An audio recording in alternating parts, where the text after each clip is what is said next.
Freedom Publishing House, the leading publisher in academic materials across the globe. IELTS Target 9. Published by Freedom Publishing House and Freedom Academy Press, 2026. This recording is a copyright. Test 7. This is the IELTS listening test by Target 9.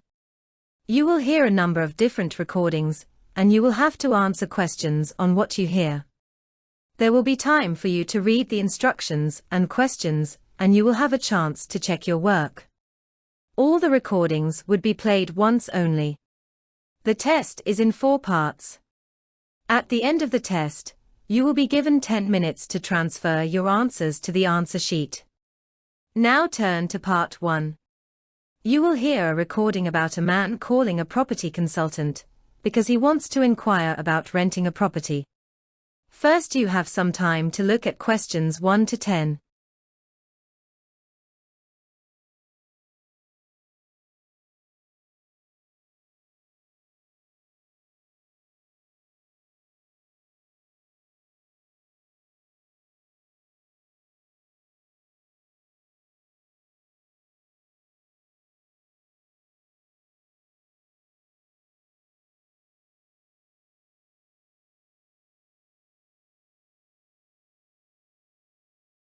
Now listen carefully and answer questions 1 to 10. Hello. Is that Prime Properties and Consultants? Yes. How can I help you? I want to inquire about renting a property. Can you help me in that regard? Of course. My name is Mary, and I will be happy to help you. May I know your good name, please? And may I know what sort of property you are looking for? My name is James. I am looking to rent an apartment which has at least 2 bedrooms, along with a separate living room. Okay. That shouldn't be a problem for us. We can easily find you a 2-bedroom apartment with a living room. In which area of the town you are looking to rent the property? Previously, I was looking to rent in a peaceful place away from the chaos of the traffic, but my new office is now shifted in the downtown area. So, it would be best if you can look for the property in the city centre. Okay. No issues. I have noted down your requirement. Can you give me an idea of the monthly rent, or any other formalities that needs to be completed from my side? Sure. This property is located at the James Street. You will get such a property at $2,200 a month with a refundable deposit of $5,000 initially. This property has 2 rooms and a separate living room. I think that it is too much for me. Do you have any cheaper options in some other areas? Yes. I can offer you one property at Long Street in the city centre at $1,600 a month, but you will have to pay $100 for the utilities. So, the total rent would be $1,700. This is a 2-bedroom apartment with a smaller living room. Is that okay with you? I guess I like this option. I can sacrifice on a living room space because the other property is going out of my budget. Also, living in the city centre will save on my transport costs. True. Is there any deposit that I need to make for this property? Yes, there is a refundable deposit of only $2,000 that you need to pay in advance. Oh, sorry. I didn't read it clearly. It is $1,500 only. That sounds good. Are there any other charges that I need to pay? Oh yes. I forgot to tell you that we charge $100 plus 10% tax as our commission when you settle the deal. So, the total commission would be $110. That's not an issue. When can I get a tour of the property? If you like this option, I can fix your meeting with the owner at the apartment on the weekend. Is it fine with you? Because the owner of this property can only meet on the weekends. Sure. Can we meet in the morning, on Sunday? I am quite busy from Monday to Saturday. Perfect. But first I also need to confirm the time with the owner of the property and then I will confirm you about the meeting. I would need your mobile number and email ID for this. Okay. That sounds good. My phone number is 698 441. I repeat, 6 1. Thank you for the information, sir.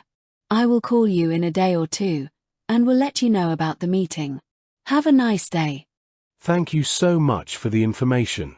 I will wait for your call. That is the end of part 1. You now have half a minute to check your answers to part 1.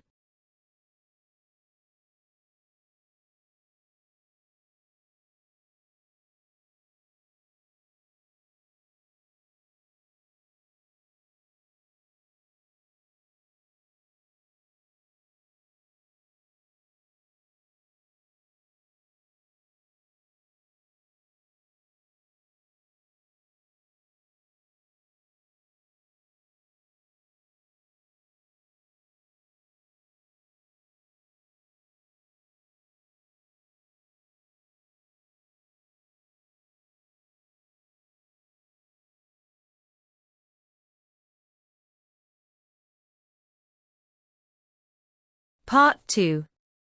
You will hear a lady speaking about therapy service for college students. First, you have some time to look at questions 11 to 20.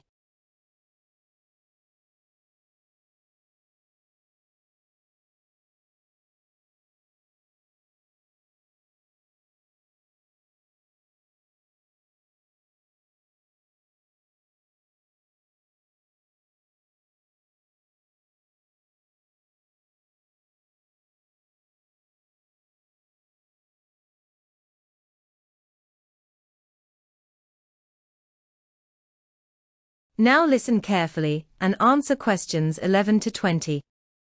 So, the therapy services we offer deal with any problems arising from your studies, or in your life outside the university. Let's take academic therapy. If you're confused about subjects or how to combine them in your degree, then we can advise you and discuss the career you are aiming for so that you can see it all in context. We can also chase up your college management if you're not getting proper facilities or feedback on your subjects. Besides help with study problems, you may also need personal counseling. If you think you're already anxious, well, just wait till classes begin next week. You'll have to start adjusting to teaching and learning approaches that may be unaccustomed to you, as well as the increasing pressure as the deadline for that first project approaches before the exams. And of course, you have to cope with all this without your usual social network, the familiar circle of friends, family, and contacts you usually depend on. This lack of support only adds to the stress. All of this causes anxiety. Studying overseas can trigger a personal crisis. You may have left a lot of what you might call pending tasks back in your own country, or you may have interrupted personal relationships, or even sometimes have broken them off to come overseas. And so the student often feels isolated, hopeless, unmotivated, and unable to concentrate on studying. Or there may be other things bothering you. Our resident minister can offer you guidance on spirituality if that's what you want, or we can put you in touch with public groups that can provide you with social contacts and friendship. What about exam pressure? It affects nearly everyone to some extent, but especially overseas students like yourselves. There may be a huge amount of family pressure on you to flourish, and if you fail a subject or drop out of a course because it's too difficult, then your confidence can suffer. But it's not the end of the world if you don't pass an exam.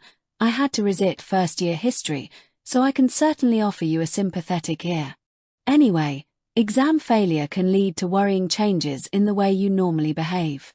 You may also be off your diet, or you may have dietary problems because the local food is not to your taste and upsets you, and this can affect your health and studies. Cody Anderson is our nutritionist in the health service, and we can put you on to her. And we all have financial problems, don't we?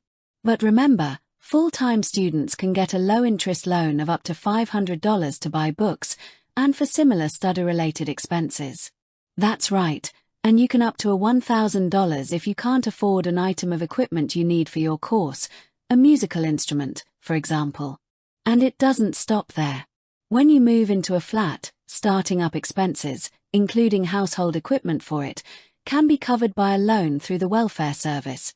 See Jake Ferguson for details.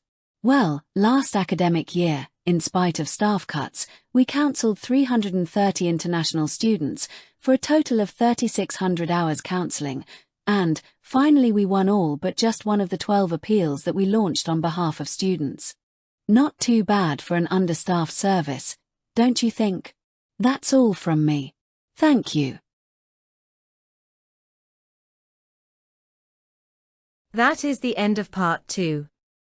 You now have half a minute to check your answers to part 2.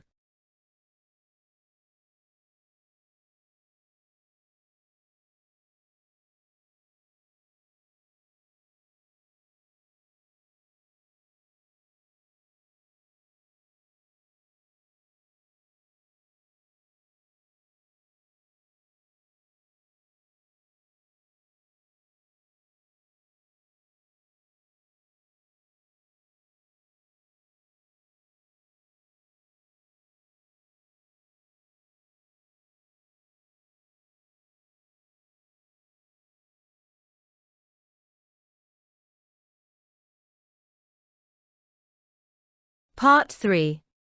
You will hear a conversation between Emma and Mark, discussing a presentation.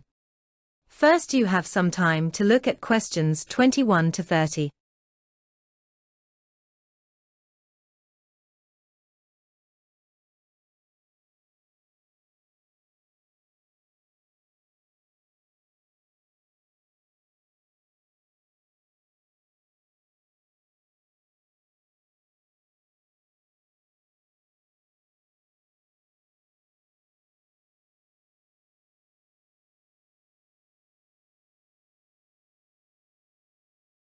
Now listen carefully and answer questions 21 to 30. Hi Mark. Hope your presentation is ready.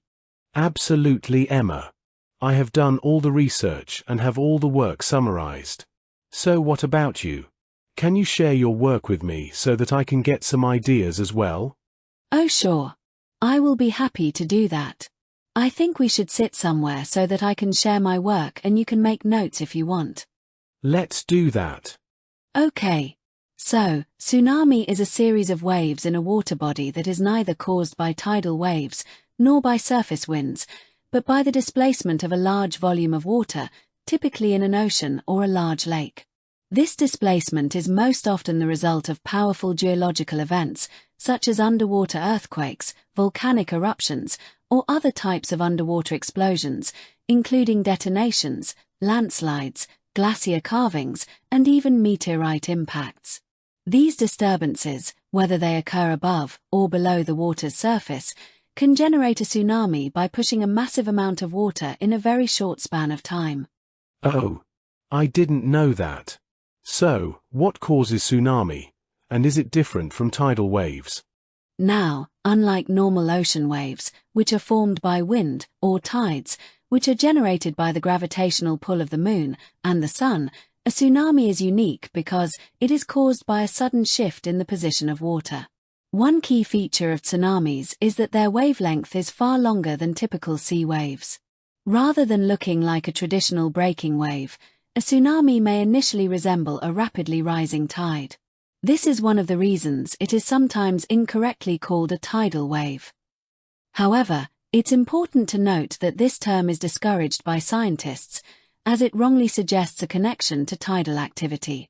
Tsunamis are completely unrelated to the tidal movements caused by gravitational forces. Instead, they consist of multiple waves, often referred to as a wave train, which can arrive minutes or even hours apart. These waves can travel across entire ocean basins and reach heights of tens of meters when they approach shallow coastal areas. The energy of a tsunami can remain strong even after traveling thousands of kilometers, making it a global threat rather than just a local one. You've done quite a good amount of research for your presentation. I am impressed. I hope I could have made mine this good. Anyways, I just want to know about the 2004 tsunami. Thanks for the compliment. Okay. So, I have made a few points on the 2004 tsunami as well. The 2004 Indian Ocean tsunami remains one of the most devastating natural disasters in history. Triggered by a powerful undersea earthquake, It claimed the lives of more than 230,000 people across 14 countries. Entire communities were swept away within minutes, and the scale of the destruction prompted international humanitarian efforts and major improvements in early warning systems. Tsunamis are dangerous in densely populated coastal regions because the tsunamis are far-reaching and destructive.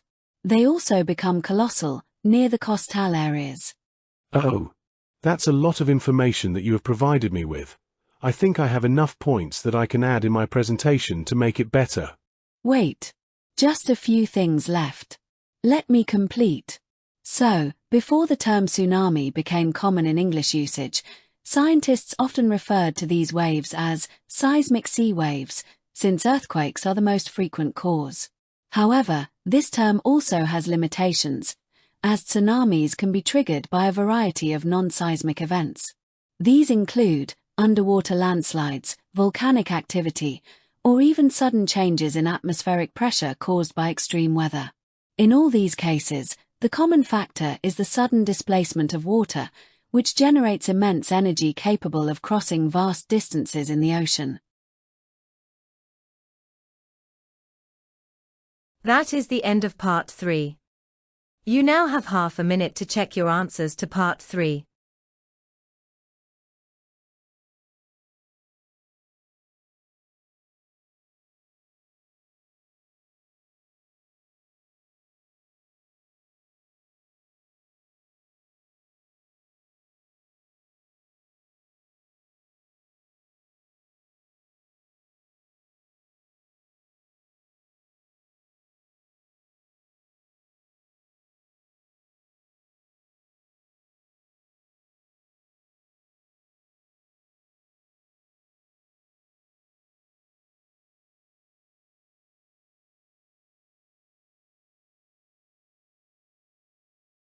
Part 4. You will hear a scientist talking about the sun. First, you have some time to look at questions 31 to 40.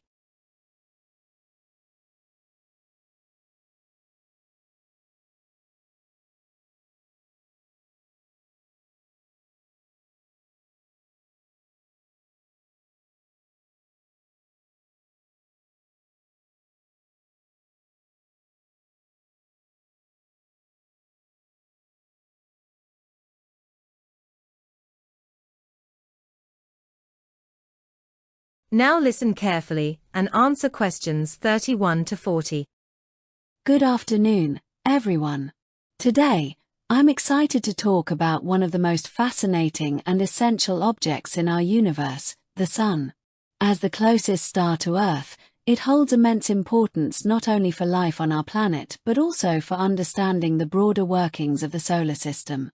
The Sun is an enormous, almost flawless sphere composed of intensely heated plasma, with continuous internal convective motion. This motion drives a magnetic field through a mechanism known as the dynamo process. It is by far the most vital source of energy for life on Earth, providing the heat and light necessary for biological processes and weather systems. The Sun's diameter measures around 1.39 million kilometers, approximately 109 times that of Earth, while its mass is roughly 330,000 times greater. Impressively, it accounts for about 99.86% of the total mass of the entire solar system.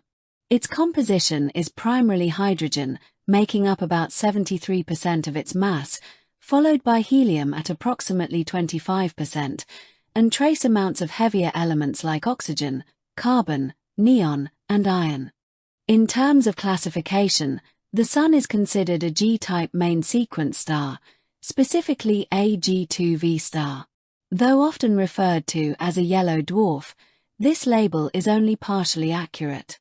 The Sun formed around 4.6 billion years ago, as a result of the gravitational collapse of matter within a molecular cloud.